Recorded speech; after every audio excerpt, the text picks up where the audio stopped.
And then Jesus gets back in a ship, goes over the Sea of Galilee again, and ends up in another town. And he's kind of traveling. He's the traveling healer in Galilee here. And there's a ruler that comes to him named Jairus, or Jairus. And Jairus comes to him at the synagogue. He's a ruler of the synagogue. And he comes to him, falls at his feet, and says, and he besought him greatly, saying, "My little daughter lieth at the point of death. I pray thee, come and lay thy hands on her, that she may be healed." Again, he's putting this forward already. Maybe a lesson again for us in how we approach God when we have faith in him. And then he says, "Lay thy hands on her, that she may be healed, and she shall live." So he's already making this assertion. You know, it's kind of like you think of the brother of Jared when he says, "Hey, I've got all these ideas. I know we've kind of heard this lesson before, where he's got this idea of using these stones to put light in the boats." And so he comes up with everything, and he just says to Jehovah, "Hey, touch these with your finger, and they will provide light for us." It's a similar lesson here that we're receiving throughout these chapters, that we need to think of what we need to do. He wants us to travel toward him, again, in that at-one-ment. He wants us to travel toward him as much as possible, make our efforts so that he can reach then down to us. So we need to make the effort first. We're the lower law.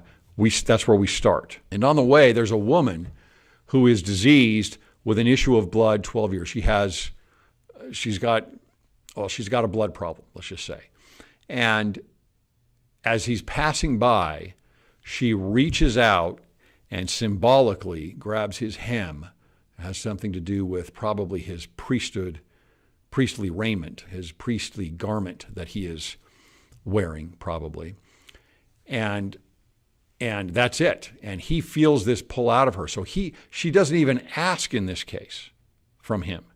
In this case, she just exerts the faith and puts forth her hand. So she makes the effort, believing that this will heal her. It says here, Matthew says of her, "For she said within herself, if I may but touch his garment, I shall be whole." And Jesus turned him about, and when he saw her, he said, "Daughter, be of good comfort. Thy faith hath made thee whole." So here, he doesn't even put his hand on her or say anything to her, and she's basically made whole because of her faith in what she does. So she does everything she can, and his power comes over her and heals her. Another important thing about the woman here is that if she has got blood on her, if she's got an issue with blood, a blood issue, literally, then Jesus as a high priest, she would be impure to him.